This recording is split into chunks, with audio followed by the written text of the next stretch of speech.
Une nouvelle ère a commencé. Ce qui est possible aujourd'hui, nous le devons à un rêve. Un homme décide de construire le plus long tunnel ferroviaire du monde. Il veut moderniser son pays, malgré de puissants adversaires.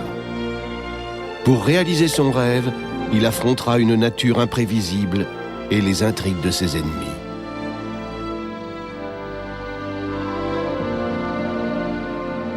Il a contribué à fixer les normes de construction de tunnels.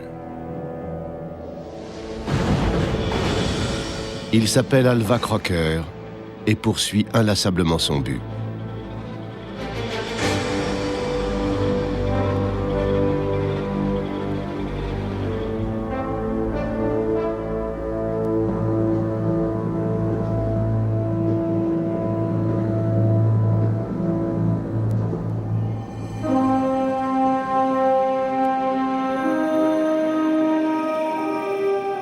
En 1848, dans le nord-est des États-Unis, un projet révolutionnaire voit le jour. Depuis des semaines, une équipe de topographes se fraye un passage dans les montagnes impraticables du Massachusetts. Ils font partie d'une grande aventure qui bouleversera l'ingénierie.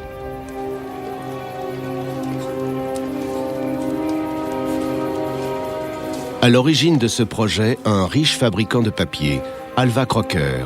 Il souhaite enfin réaliser son rêve. Ces hommes doivent calculer le tracé du plus long tunnel du monde. Crocker ne se doute pas qu'il devra attendre 26 ans et essuyer bien des revers avant de voir son œuvre achevée, car ses concurrents sont puissants.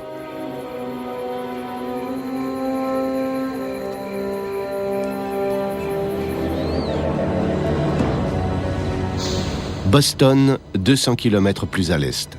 Le riche industriel Chester Chapin découvre dans la presse l'audacieux projet d'Alva Crocker d'ouvrir une nouvelle voie vers l'ouest. Chapin est inquiet.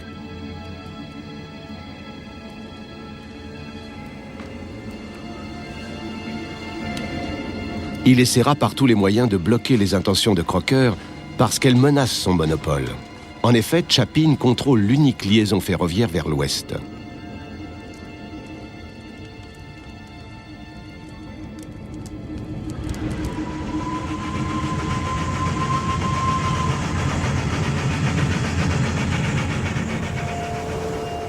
Les contreforts boisés des Appalaches séparent la Nouvelle-Angleterre du reste des États-Unis. Cette barrière naturelle empêche l'accès direct aux nouveaux États de l'Ouest, de plus en plus nombreux. Ce sont surtout les marchands de Boston qui ont besoin de nouvelles liaisons vers l'Ouest, sans quoi ils risquent la faillite.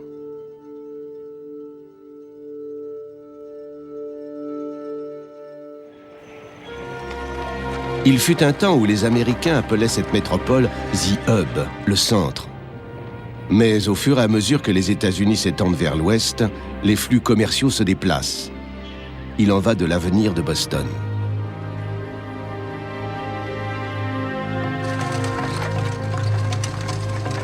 L'industrie du bois, notamment, la plus importante du Massachusetts, réclame de nouvelles voies de transport vers l'ouest où l'on a besoin de bois. C'est un marché prodigieux. Mais les négociants veulent être livrés dans des délais toujours plus brefs. Les scieries tournent jour et nuit. Le problème, c'est que la quasi-totalité du bois est acheminée par bateau et doit faire un détour considérable par New York. La perte de temps est immense, les frais de transport également. Boston risque de perdre de son importance. À l'époque, l'Ouest, c'était l'Ouest de l'État de New York et l'Ohio. Les routes commerciales allaient laisser à l'écart la Nouvelle-Angleterre et tout particulièrement Boston, en rejoignant New York par l'Hudson et par le canal Erie. Les hommes d'affaires de Boston se faisaient du souci. Il fallait entreprendre quelque chose. Chester Chapin était alors considéré comme un sauveur pour avoir fait construire une voie ferrée à travers les montagnes en 1842. Mais cette voie est un cauchemar. La pente est beaucoup trop raide. Régulièrement, des trains déraillent, entraînant passagers et marchandises dans les profondeurs. Malheureusement, le chemin de fer de Chapin est l'unique liaison directe avec l'Ouest. Son monopole lui rapporte beaucoup d'argent.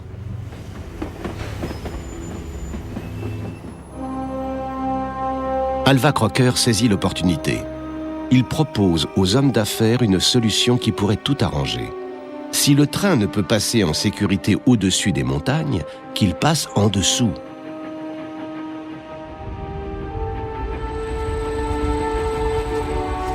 L'endroit qu'il a choisi pour son tunnel s'appelle Hoosac Mountain. Rien que pour calculer le tracé, les topographes passent 2 ans dans les montagnes. Crocker ne sait pas encore comment creuser ce tunnel.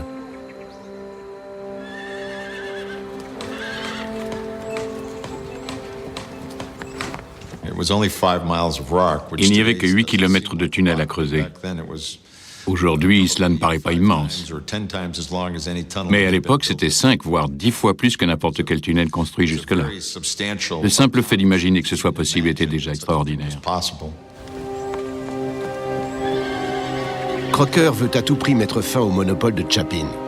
Inlassablement, il pousse ses hommes à construire le plus long tunnel ferroviaire du monde. Aujourd'hui encore, les techniques mises en œuvre pour creuser un tunnel reposent sur ces découvertes.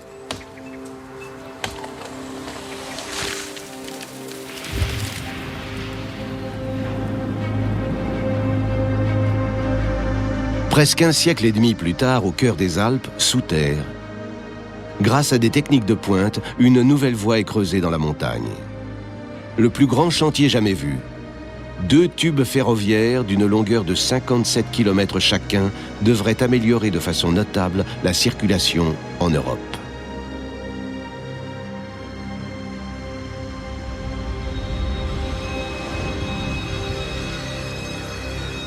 C'est la relève à Cédroun sur l'un des 5 chantiers de la société Alp Transit Gotthard. Les ouvriers s'enfoncent dans la montagne au rythme de 12 mètres par seconde pour rejoindre la galerie d'avancement. Ici, on creuse le tunnel de base du Gotthard.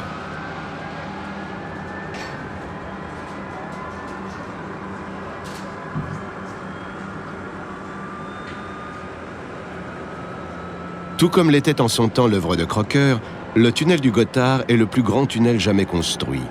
2000 spécialistes y travaillent 24 heures sur 24.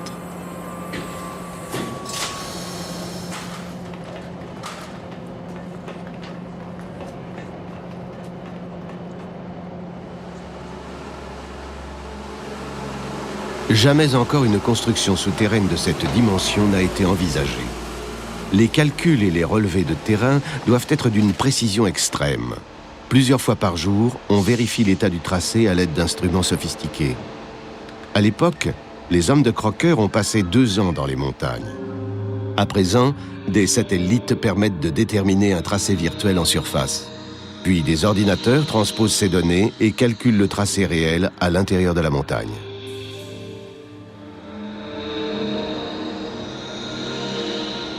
Sous terre, impossible d'utiliser un GPS. Les topographes doivent calculer leur propre position en mesurant avec un laser la distance qui les sépare de 5 points fixes sur la voûte du tunnel. Ensuite seulement, ils peuvent déterminer dans quelle direction il faut creuser.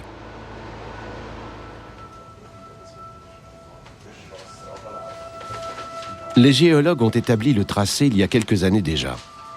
Pour chaque mètre de tunnel, ils ont déterminé avec précision la composition minéralogique. Il est indispensable d'en savoir le plus possible sur les couches géologiques qui forment la montagne pour réaliser un tel projet. Plus la roche est friable, plus le percement est difficile, et plus il faut consolider. Sinon, tout risque de s'effondrer. Le tracé doit contourner les couches dangereuses. Pourtant, on n'est jamais à l'abri d'une surprise. Certains tronçons sont situés à une telle profondeur que leur composition minéralogique ne peut être déterminée avec précision. Les zones particulièrement délicates sont analysées à l'aide de graphiques tridimensionnels.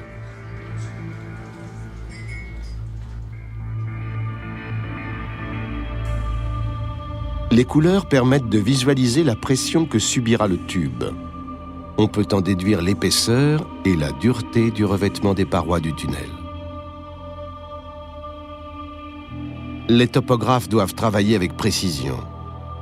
C'est la sécurité qui est en jeu, aujourd'hui comme à l'époque où fut construit le premier grand tunnel du monde. En 1854, Crocker engage le célèbre géologue Hitchcock, qui doit faire un rapport d'expertise. Rapidement, Hitchcock annonce que le tunnel peut être construit sans trop de difficultés. Il y a 150 ans, la géologie était une science nettement moins exacte qu'elle ne l'est aujourd'hui. Hitchcock est allé sur la montagne, a jeté un coup d'œil, puis il a fait une estimation à vue de nez. Sur le tracé de 8 km, Hitchcock se contente de faire prélever une trentaine d'échantillons de roches. Péremptoire, le savant affirme que Crocker ne rencontrera que de la roche granitique, facile à travailler. Une prévision pour le moins inexacte.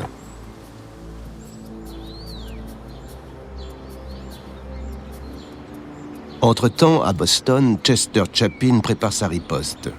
Pour cela, il fait appel à Frank Bird, un industriel douteux. Qu'est-ce que vous me voulez? Monsieur Bird, je vais avoir besoin de votre aide. Tout dépendra du prix que vous êtes prêt à mettre. Entrez, nous allons en discuter.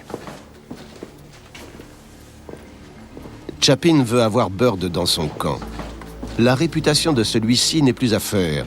Il compte parmi les orateurs les plus habiles et les plus malveillants du pays. Avec son aide, Chapin veut lancer contre Crocker une campagne de diffamation comme jamais encore le pays n'en a connu.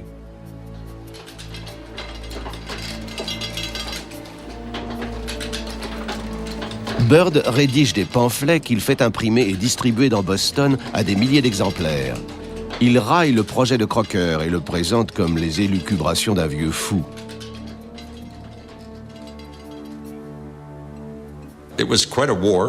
C'était une intrigue politique, une véritable guerre. Ces hommes ne voulaient tout simplement pas que l'on construise ce tunnel et ils ont tout fait pour l'empêcher. De même qu'Alva Crocker et ses hommes ont tout fait pour le construire. Cet affrontement d'opinion provoque de violents débats au Parlement du Massachusetts. Crocker espère obtenir un prêt pour construire son tunnel. Chapin cherche à empêcher cela. Il veut à tout prix éviter au Parlement un vote favorable au crédit. Mais la subvention est votée à une écrasante majorité. Cependant, son versement est soumis à condition. L'argent est versé en plusieurs fois, à raison de $100 000 pour 300 mètres de tunnel creusé, et le diamètre fixé doit être respecté.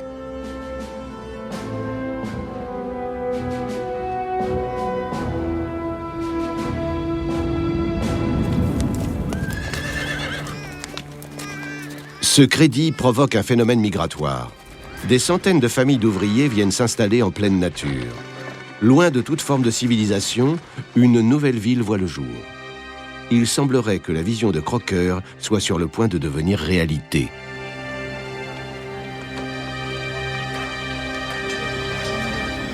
Les ouvriers affluent. Rapidement, la ville compte 1000 habitants, autant que Los Angeles au milieu du 19e siècle. Le bien-être de ces hommes importe beaucoup à Crocker. Il fait construire une école et un dispensaire. Les ouvriers et leurs familles doivent avoir les meilleures conditions de vie possibles, car c'est d'eux que dépend son projet titanesque.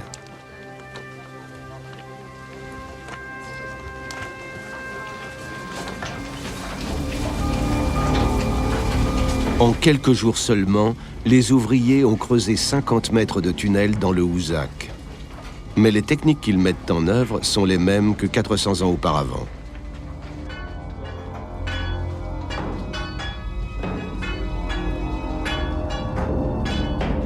Ils disposent pour seul outil d'une barre à mine et d'une masse.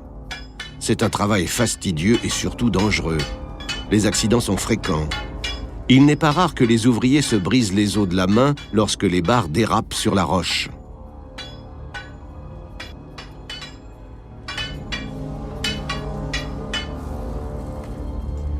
Les trous pratiqués sont remplis de poudre noire, mais celle-ci brûle plus qu'elle n'explose.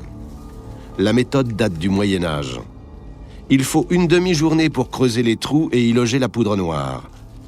Alva Crocker comprend rapidement qu'avec de tels moyens, il est impossible de creuser un tunnel dans le Hoosac et qu'il n'atteindra jamais son but.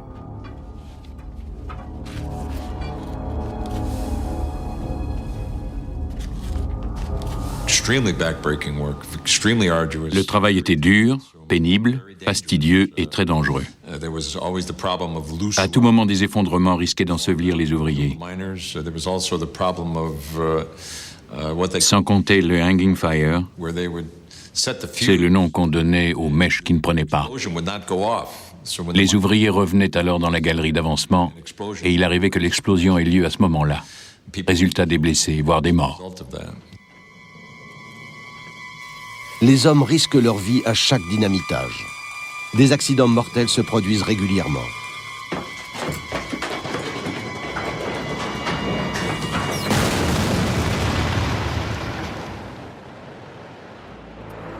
Crocker entend parler alors d'une technique prometteuse inventée par les ingénieurs d'une forge de Boston. Ils ont mis au point une machine à vapeur capable de creuser un tunnel d'une seule attaque, qui révolutionnerait la construction des tunnels.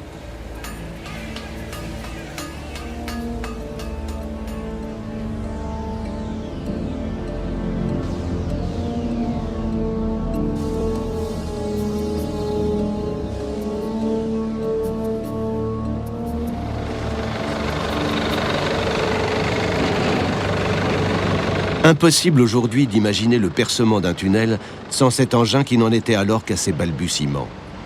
Les ingénieurs de l'entreprise Ehrenknecht à Schwanau dans le Bade-Württemberg n'ont plus qu'à ajuster les molettes de coupe, les dents de l'engin. Puis, le plus grand tunnelier de tous les temps sera prêt à l'emploi.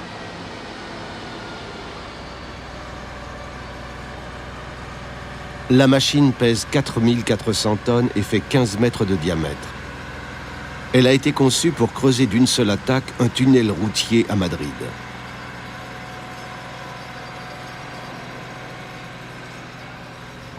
Même pour ces gigantesques hangars, l'engin est trop grand. Les 10 millions de pièces qui le composent ont été assemblées à ciel ouvert 3 mois durant.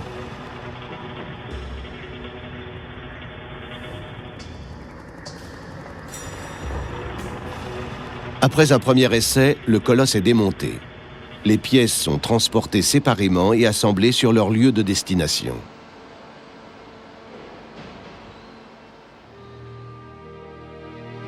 Par comparaison, le tunnelier de 1857 utilisé par Crocker ressemble à un jouet. Et pourtant, compte tenu des moyens dont on disposait alors, son transport est une tâche herculéenne. Les hommes de Crocker mettent 6 mois pour acheminer cet engin miraculeux dans le Hoosac. En pleine nature, on s'apprête à écrire un nouveau chapitre dans l'histoire des technologies. Les journalistes sont venus du monde entier.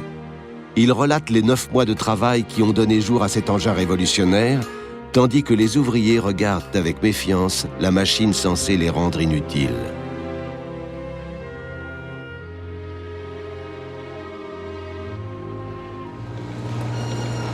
Lors du premier essai, tout semble bien fonctionner. Empli de fierté, Crocker invite spécialistes et hommes politiques à l'inauguration officielle. Il croit donner le coup d'envoi à une ère nouvelle. Tout le monde s'est déplacé pour voir l'engin à l'ouvrage. La machine est lancée. Elle creuse 15 cm de tunnel sans le moindre problème. Ça y est, tout le monde se frotte les mains de joie. C'est fantastique. À ce rythme, il ne faudra que 2 ans pour percer un tunnel dans le Hoosac, et cela ne coûtera que $1 900 000 au maximum. Puis, tous rentrent chez eux pour fêter cela. Mais dès la nuit suivante, c'est la catastrophe. L'engin se coince dans la roche. Impossible de le bouger. Comment une technique si prometteuse a-t-elle pu faillir ?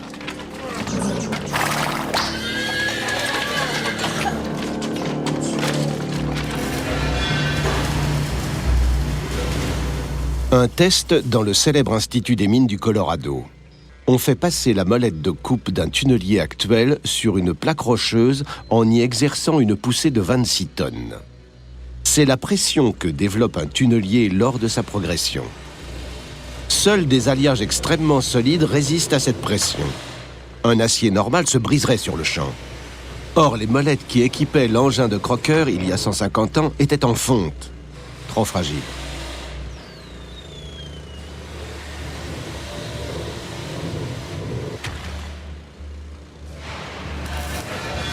Même les alliages les plus modernes ont leurs limites. Dans le tunnel de base du Gothard, la roche a grignoté 8 cm d'acier sur le bouclier. À présent, il faut équiper celui-ci de nouveaux blocs d'acier. Un travail fastidieux.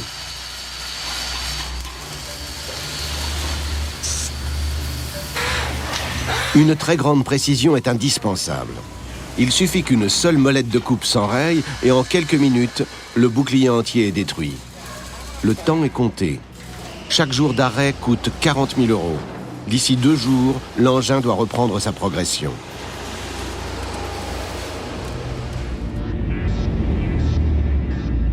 La tête d'abattage est maintenue contre la roche par des vérins hydrauliques.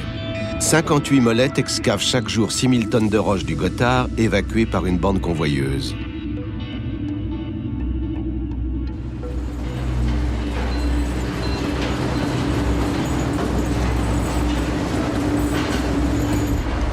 Dans la cabine de pilotage, le bruit assourdissant du tunnelier qui progresse de 20 à 40 mètres par jour dans la montagne est un peu atténué.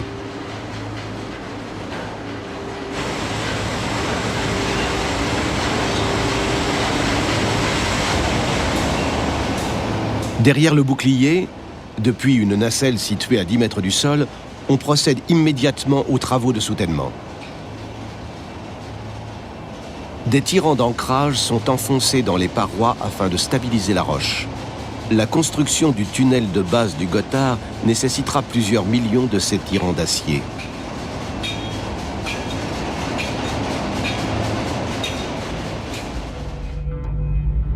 Un logiciel calcule la quantité et l'emplacement des tirants en fonction de la solidité de la roche. Lorsque la roche est friable, en rouge sur le schéma, il faut faire particulièrement attention à la profondeur à laquelle on enfonce les tirants.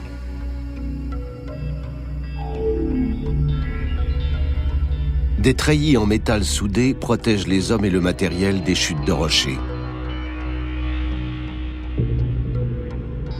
Les grippeurs hydrauliques, en rouge, soutiennent le tunnelier dans sa progression.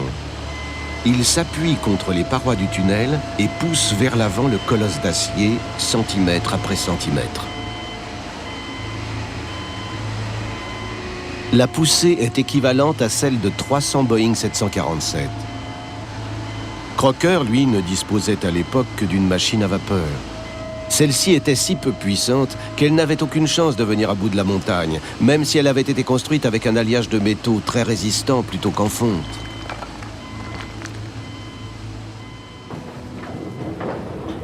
Sa machine est inutilisable. Crocker doit revenir aux techniques manuelles traditionnelles. Mais bientôt, les ouvriers rencontrent une couche rocheuse extrêmement dure.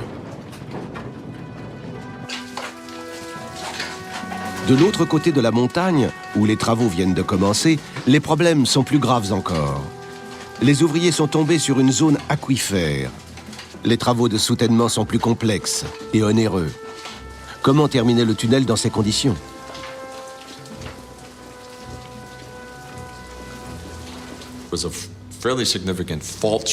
Du côté ouest, il y avait une faille. Les ouvriers appelaient cette zone la roche démoralisée. Mais je crois que les ouvriers étaient bien plus démoralisés que la roche qu'ils avaient à creuser. Jour après jour, les travailleurs affrontent les masses boueuses sans avancer de façon significative.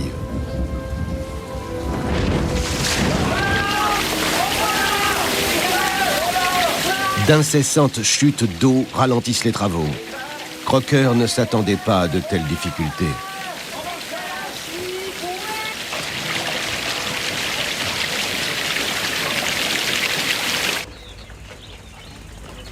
Frank Bird a eu vent des problèmes.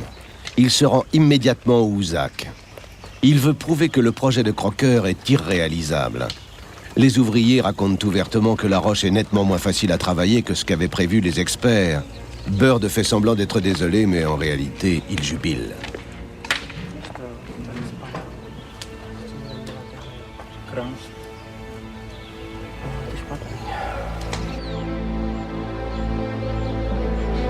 Au Parlement de Boston, la nervosité gagne les députés. Nombreux sont ceux qui commencent à se demander s'il ne vaudrait pas mieux cesser les travaux.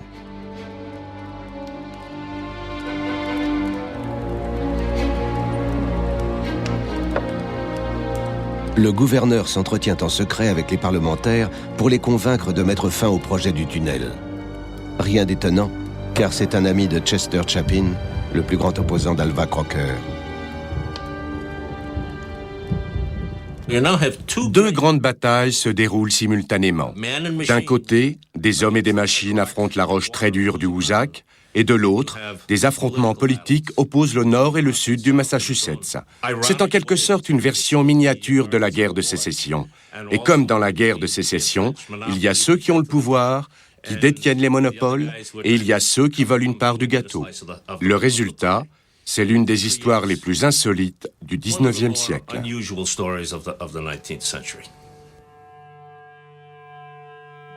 Nous sommes en 1858.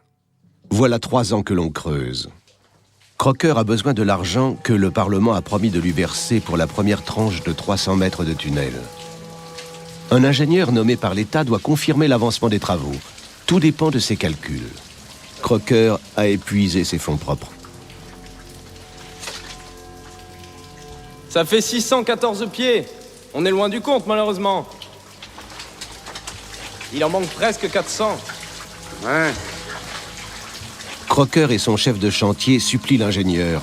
Boston, leur ville natale, a vraiment besoin d'une ouverture sur l'ouest. Sans argent, le projet est voué à l'échec. Finalement, l'ingénieur cède. Dans les mois qui suivent, il va donner son feu vert pour le versement des aides sans que les conditions préalables soient remplies. Un jeu dangereux auquel tout le monde participe.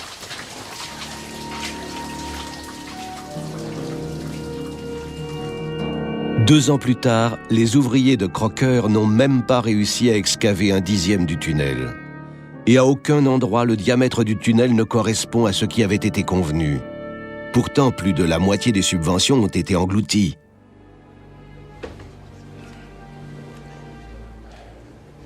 Chester Chapin pense que le moment est venu pour accuser publiquement Crocker d'être un escroc.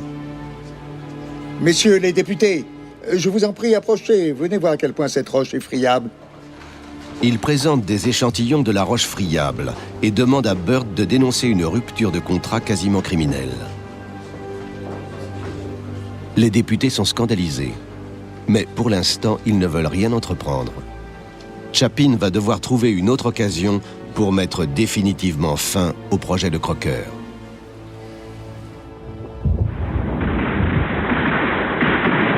En 1861 éclate la guerre de sécession.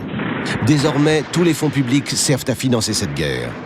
Les subventions destinées à la construction du tunnel du Hoosac pourraient être utilisées pour acheter des armes. Les députés réclament une séance extraordinaire.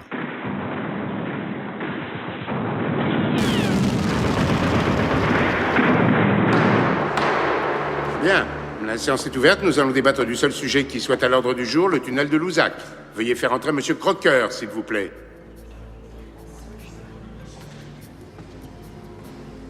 Monsieur Crocker.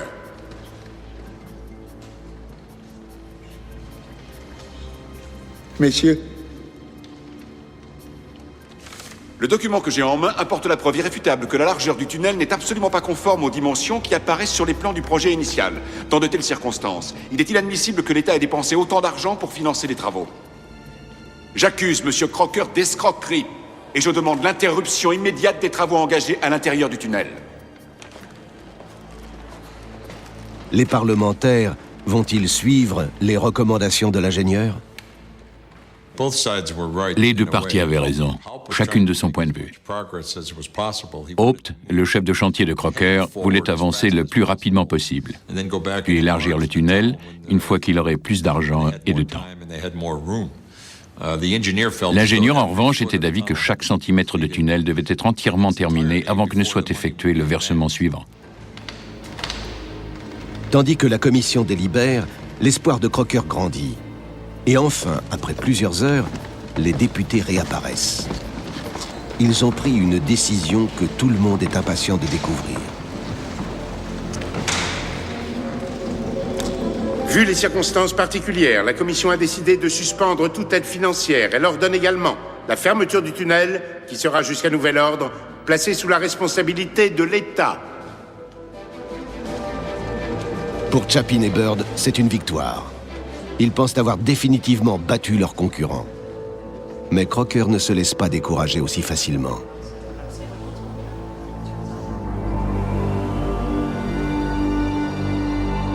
Aux alentours de Houzac, là où il n'y a pas si longtemps encore, des centaines d'ouvriers s'affairaient, le calme s'installe. Les entrées du tunnel sont fermées. Tout le monde doit quitter le chantier et le village attenant. Les couches rocheuses impénétrables ont été fatales à Crocker. Son projet semble irréalisable.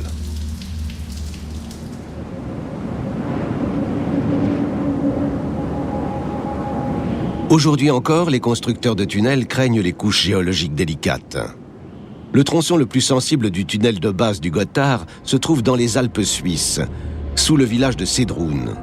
Le puits qui mène au chantier fait 800 mètres de profondeur. Dans l'un des tubes, on prépare un dynamitage. Tout le monde doit quitter la galerie d'avancement. La roche est trop friable pour le tunnelier. Il resterait coincé.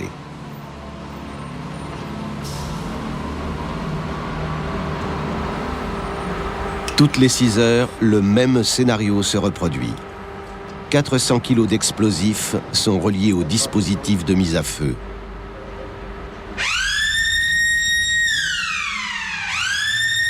Les ouvriers doivent garder une distance de sécurité de 300 mètres.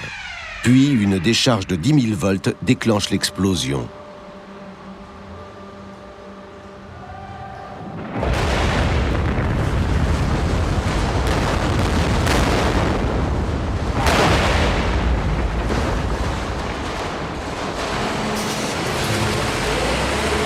Chaque dynamitage creuse le tunnel d'environ 5 mètres. Avec l'ensemble des débris excavés lors du percement du tunnel du Gothard, on pourrait construire l'équivalent de 5 pyramides de Khéops.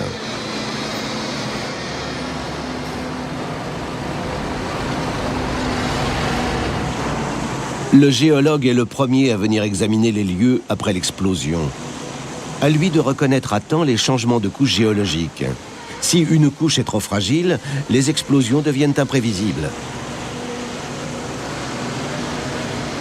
Aujourd'hui, le géologue est très inquiet. D'après ses analyses, la roche est encore plus friable que prévu.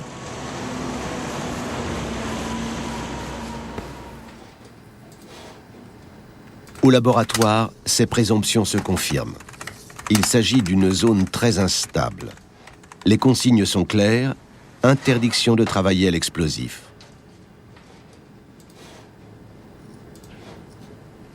Cette découverte risque de prolonger considérablement le temps de construction. La roche ne peut être excavée avec des moyens traditionnels. Il faut trouver un concept nouveau.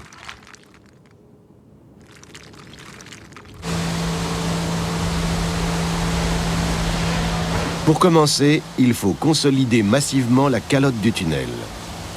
Les parois sont recouvertes de plusieurs couches de béton projetées afin de stabiliser la roche. Mais cela ne suffit pas.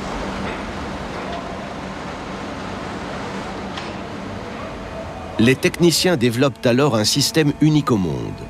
Des cintres spéciaux que les ouvriers perchés sur leurs nacelles installent pour consolider la calotte.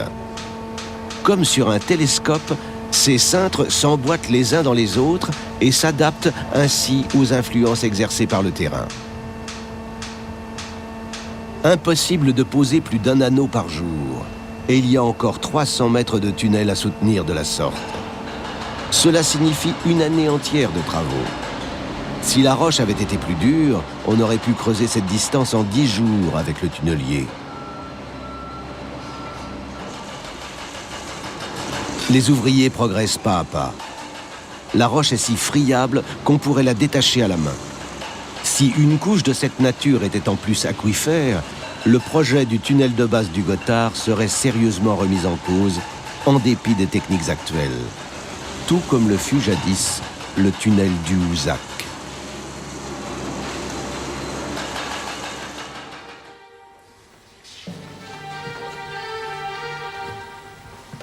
Alva Crocker cherche désespérément une solution. Il écrit à tous les ingénieurs de renom pour leur demander conseil. C'est alors qu'il reçoit une réponse prometteuse depuis la France, où pour la première fois, on utilise des perforatrices à air comprimé pour percer des tunnels. Est-ce la solution que cherche Crocker?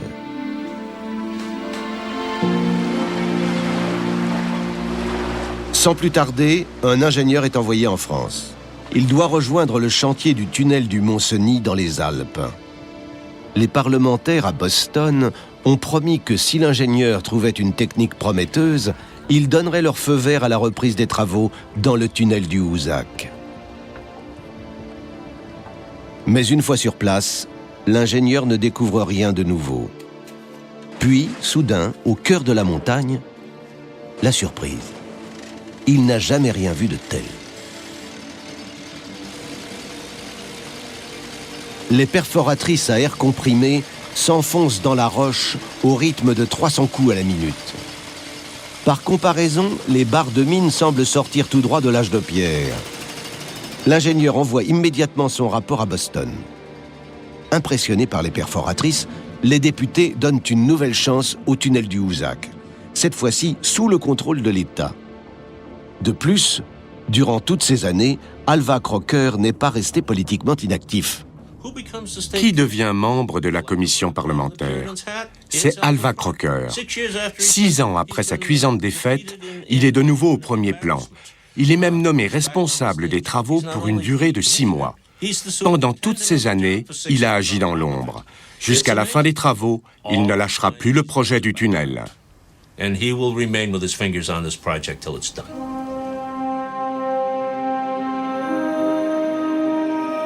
Alva Crocker peut enfin déceler les ouvertures du tunnel. Il fait construire des générateurs qui produisent de l'air comprimé pour les perforatrices. De partout, des travailleurs affluent de nouveau vers le Hoosac et s'installent dans les cabanes abandonnées. À présent, Crocker est sûr. Il va vaincre le Hoosac. Il va réaliser son rêve. Mais Chapin, son adversaire, n'a pas encore dit son dernier mot. Si on ne trouve pas un moyen d'arrêter Crocker immédiatement, il va réussir à creuser son tunnel et nous livrer une concurrence acharnée. Je vous propose de riposter en modifiant ma ligne de chemin de fer. Voyons, là, regardez. On va construire une seconde voie le long de la ligne qui traverse la montagne. Une fois que ça sera fait, le tunnel de Crocker sera totalement superflu. Chaque jour, les ouvriers de Chapin posent plusieurs centaines de mètres de rails dans la montagne. Qui réussira le premier à relier la Nouvelle-Angleterre au reste des États-Unis? Chapin en surface ou Crocker sous terre?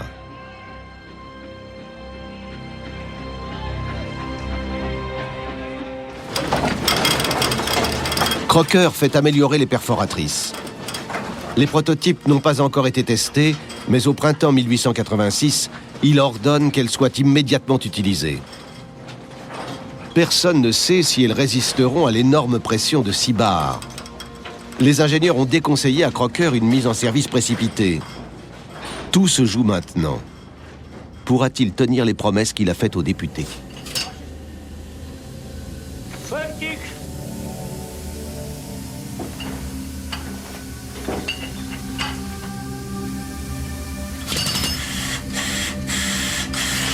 La première tentative échoue.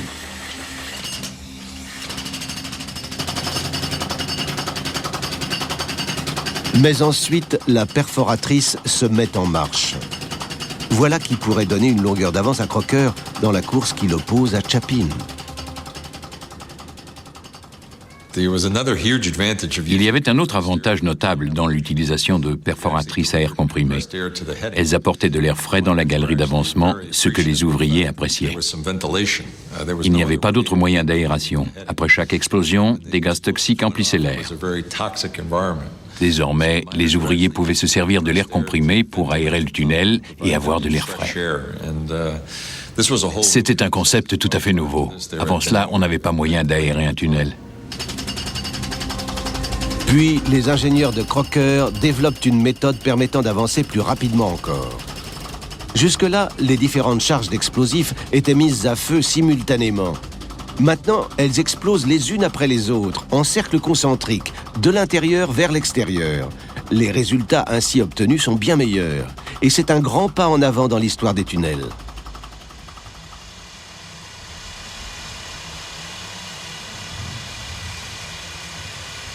Préparatifs pour le prochain dynamitage dans le Gothard. Les perforatrices de jadis se sont transformées en gigantesques machines de forage, les Jumbo.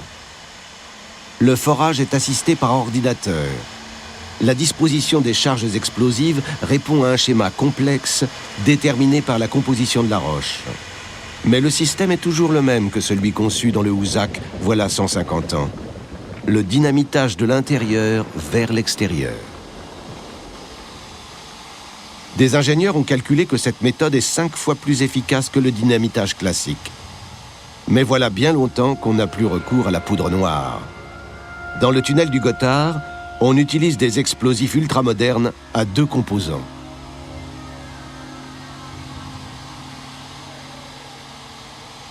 Il faut maintenant relier les charges explosives à des retardateurs extrêmement précis. Un seul signal est envoyé vers tous les détonateurs. Les charges explosent individuellement à quelques millièmes de seconde d'intervalle. Ainsi, une vague allant de l'intérieur vers l'extérieur libère sa puissance destructrice.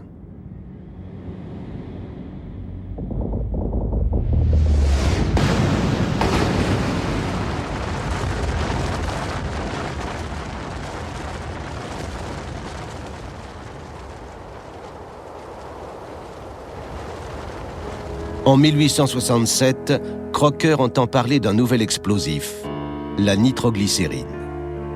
Il fait immédiatement construire une usine au pied du Houzac, sans tenir compte des mises en garde sur l'extrême dangerosité de ce produit.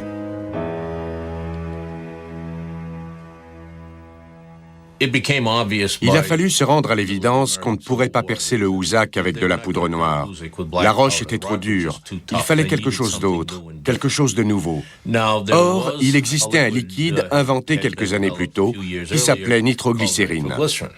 C'était un liquide très instable, qui avait une fâcheuse tendance à exploser en emportant tout ce qui se trouvait dans ces parages.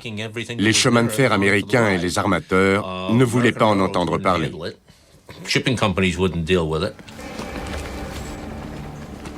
Crocker ordonne sans hésiter l'utilisation de cet explosif.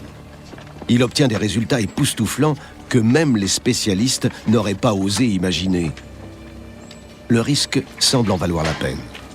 Crocker est convaincu que la nitroglycérine va lui donner un avantage supplémentaire et décisif sur son adversaire, Chapin.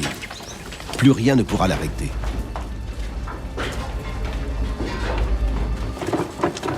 Chaque jour, on excave encore plus de déblais de la montagne.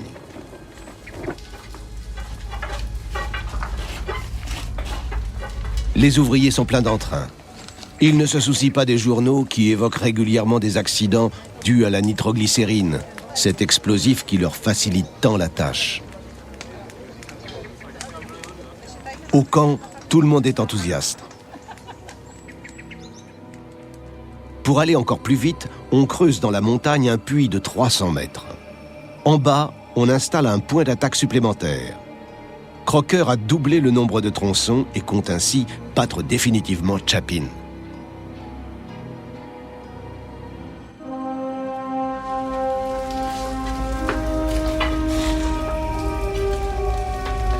Le dynamitage à la nitroglycérine relève désormais de la routine. Dans le camp, les détonations incessantes font partie du quotidien. Puis un jour, tout bascule. Et chacun se rend compte du prix à payer pour le progrès.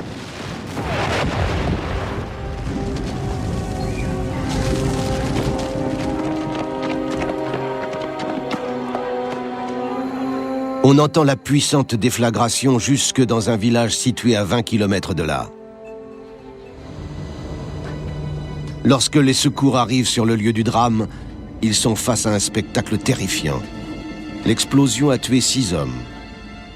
Dans les semaines suivantes, d'autres accidents se produiront, tuant un nombre croissant d'ouvriers.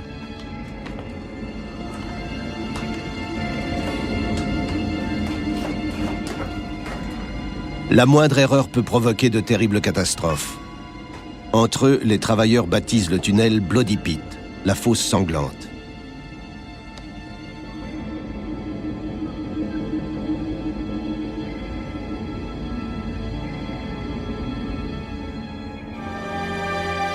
Une fois encore, on débat au Parlement pour savoir s'il faut mener à bien ce projet controversé. Ceux qui le défendent affirment que le tunnel est le seul moyen d'éviter l'isolement.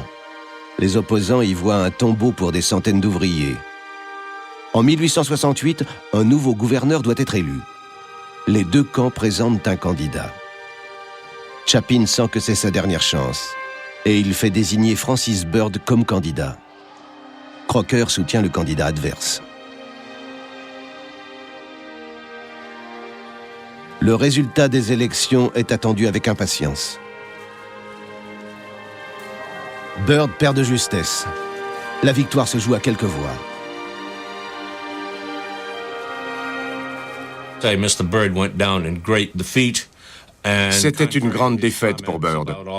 Et contrairement à ce qu'il avait prédit, il n'y a pas eu d'autres accidents sur le chantier du Hoosac. À ce moment-là, Chapin renonce et se dit « Il y a de la concurrence et il va falloir que je m'y fasse. Maintenant, il vaut mieux que j'achète d'autres lignes de chemin de fer pour consolider ma position. » Et c'est ce qu'il a fait.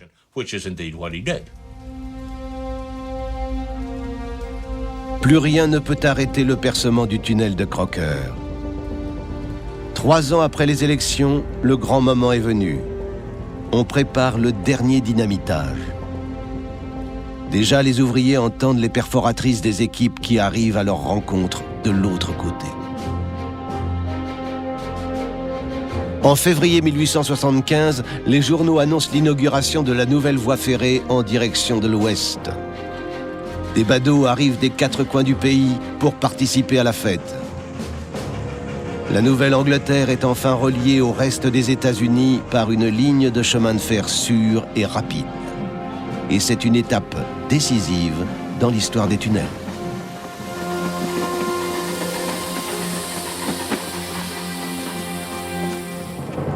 « 26 ans ont passé depuis que Chester Chapin a entendu parler pour la première fois du rêve de Crocker.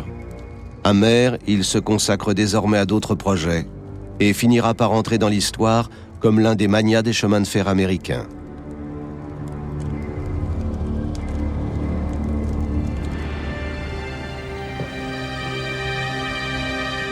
Une fois le percement achevé, Alva Crocker est l'un des premiers à parcourir seul, à pied, les 8 kilomètres de tunnel. Il a réalisé l'œuvre de sa vie malgré les obstacles. Mais il ne sera pas dans le premier train qui passera sous le Hoosac. Il meurt d'une pneumonie quelques mois avant l'inauguration officielle. Alva Crocker, le précurseur de tous les grands constructeurs de tunnels. Il existe des parallèles entre le projet du Hoosac et l'industrie automobile. Henry Ford n'a pas inventé l'automobile, il a simplement inventé un procédé de fabrication. De la même façon, au Hoosac, on n'a pas inventé le percement de tunnels, mais de nouveaux procédés qui permettent d'excaver plus rapidement. À partir de là, on a pu creuser des tunnels beaucoup plus vite qu'auparavant. Le tunnel du Hoosac a démontré comment on pouvait percer des tunnels de façon efficace. Plus de 3000 hommes ont participé à la construction du tunnel du Hoosac. 193 sont morts sur le chantier. Au début des travaux, le tunnel était un projet d'intérêt national. Un quart de siècle plus tard, et malgré des techniques de construction innovantes, il aura englouti l'équivalent de 250 millions de dollars. Une somme faramineuse.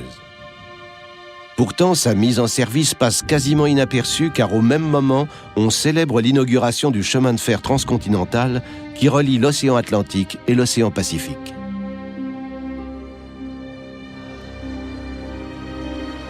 « 130 années plus tard, les trains traversent toujours le Hoosac.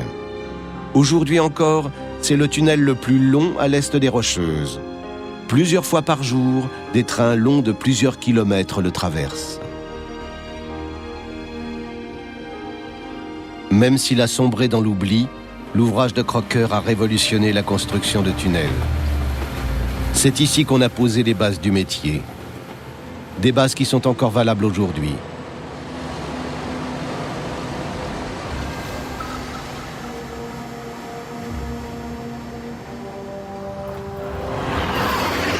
À partir de 2015, des trains à grande vitesse devraient traverser le tunnel de base du Gothard, le plus long du monde. Un chef-d'œuvre de la technique actuelle. Mais les ingénieurs ont une nouvelle idée qui surpasse tout ce que l'on connaît déjà. Un tunnel gigantesque traversant l'Atlantique. Arrimé au fond de l'océan par de longues haussières, un tuyau long de 6000 km et constitué de 50 000 tronçons en acier doit relier l'Europe et l'Amérique. Une vision qui semble aussi utopique que celle de Crocker lorsqu'il décida de percer le Housac.